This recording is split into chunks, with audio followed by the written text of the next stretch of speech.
Hey, I'm Nathan. I like movies and have the best thoughts.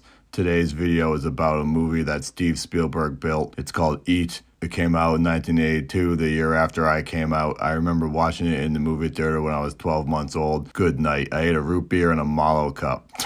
Those were the days. By the way, thanks to the Patreon supporters. Read the description to see your names. And thanks YouTube channel members. Everyone thank them for helping me make these videos. I can only do it because of them. Okay, so this movie, E.T., is one that's like the talk of the town. It's Steve's best movie he's made besides Jurassic Park, Jaws, Indiana Jones, Ready Player One, Save Ryan, Duel, Minority Report, Empire of the Sun, Color Purple, AI, Catch Me If You Can, or Tintin. So let me explain what the heck's going on in the movie since everybody's talking about it and no one can figure it out. A bunch of Eats came down to LA to eat vegetables, but one of them missed the bus back to the skies and then it had to run from a bunch of middle-aged men. Now Eat is homeless and he's wandering around dumpsters trying to survive on the hard LA streets. Then there's a kid and he wants to play friendship games with the other kids, but they're like, nah, you're a chode. Then he bribes them with pizza, but pizza isn't going to happen tonight because instead we got unsolved mysteries in the shed. Kid tells everyone, look, there's a strange man in there, and they say, nope, you're tapped. Next day, Kid is eating with his hot mom, brother, and puny Drew Barrymore.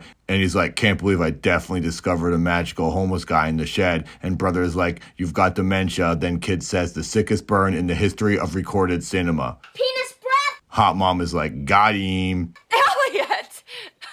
Later that night, when Penis Mouth and company are asleep, Kid discovers that homeless man is not a figment of his imagination, but indeed real. And the guy sounds like a geezer pug with emphysema. Kid lures him into his van with candy. Middle-aged men are on the hunt for Eat. One of them finds children litter in the dirt and eats it. Kid tells the supermodel cough cough and she confirms that Lamp is sick, so Kid stays home from school to care for Lamp. But it was all a ruse. Kid and homeless man have a day of hee-hees and joy. Brother and puny Drew sign a blood pact and meet homeless astronaut. They feed him the entire fridge. The blonde queen is not gonna love that. Then they say, we're from California, and Eat says he's from Window. Kid goes on to broaden his horizons and Eat stays home to pursue his career in unemployment. Eat says YOLO and cracks open some beers. But due to their Wi-Fi bond of friendship, Kid also gets drunk while at school thanks to the homeless man's unquenchable thirst. Now while wasted on wonky water, Kid frees the enslaved frogs from science class and saves them from the morbid 80s public school slaying.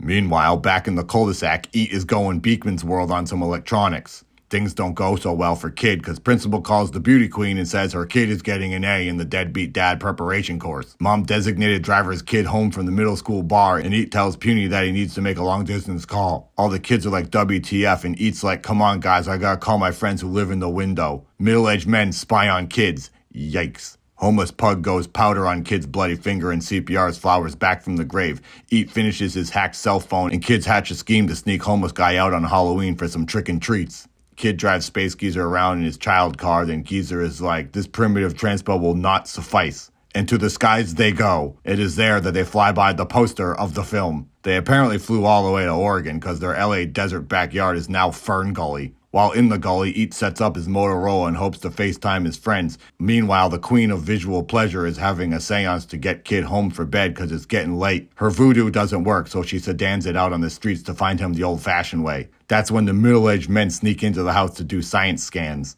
The next morning, Eat yeeted into the forest and Kid shows up home after his all-night forest bender of long-distance calls. My angel is like, bro, what the hell? And Kid is like, actual bro, go find the space pug. So brother and his BMX bike take to the streets ripping 6 skids and escape the middle-aged men. Then brother goes through a time portal because he traveled from the desert to the realm of damp ferns. There he finds incriminating evidence of late-night friendship. Just down the street he finds Eat dead in a ditch. Well, mostly dead. Later in the castle on the cul-de-sac, the jewel of my heart finally meets the homeless freeloader who's been crushing her cores. Turns out Kid and the now gray cosmic geezer are dying together because of friendship Wi-Fi. The homeless space pug scares mom's blonde Bob into knots and she takes family away from him. Just then Neil Armstrong shows up and he's like, give me a hug, family. There's no escape. Apollo 13 have surrounded the house. Don't look now, but an army of middle-aged men are marching in from the apocalypse. Middle-aged men upgrade the middle-class estate to a gerbil paradise. Kid now lives in a Ziploc bag and his Among Us roommates are doing COVID tests 24/7.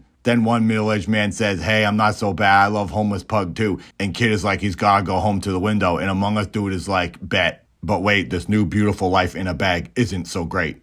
because cured flowers have left the chat, and it seems E.T's kicking rocks. The middle-aged mob separate the boy and his blob and unknowingly pull the Bluetooth umbilical cord between Kid and his cosmic pug, ending E.T's life. Man puts homeless man on rocks and tells Kid say sayonara. Kid says to Space Corps, thanks for the 80s adventures in suburbia. And with the power of the single tear, flowers go full boner and E.T is like, JK, no bucket kicking here. Kid and brother steal a van, kill 2 middle-aged Among Us, and meet the BMX bandits at the park. E.T has full health bar and the middle-aged mafia are too late because the youth have gone full Goonies in the streets, escaping with the pug man. The cops try to vehicular manslaughter children, but children are like, on the contrary, with the power of youthful adventure, we shall defeat you. And then the cop says, nah, we got him. Then the movie says, it's raining prepubescent men. And with that, the children have won. Not so fast, says a fresh batch of dads. Things aren't looking so good for the bike boys, because you know what stops juvenile escapades? 2 double-barrel shotguns to the face. What?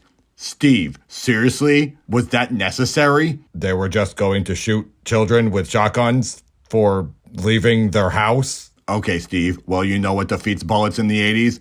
Magic. It was at this point that E.T went full cosmic spectrum and flew all of the children up into the sky. And for some reason, they all kept pedaling like lunatics. Then, 8 seconds later, it was nighttime. And the other space pugs said, what's up? You're not homeless anymore. Bye. The end. And that's what the heck E.T is about. By the way, I'm making my own movie. Please help me do that. Throw some money at the fundraiser, please. And I'm boxing in Creator Clash 3 this summer. Okay, bye. Tell me more movies to do and I'll do them. See ya.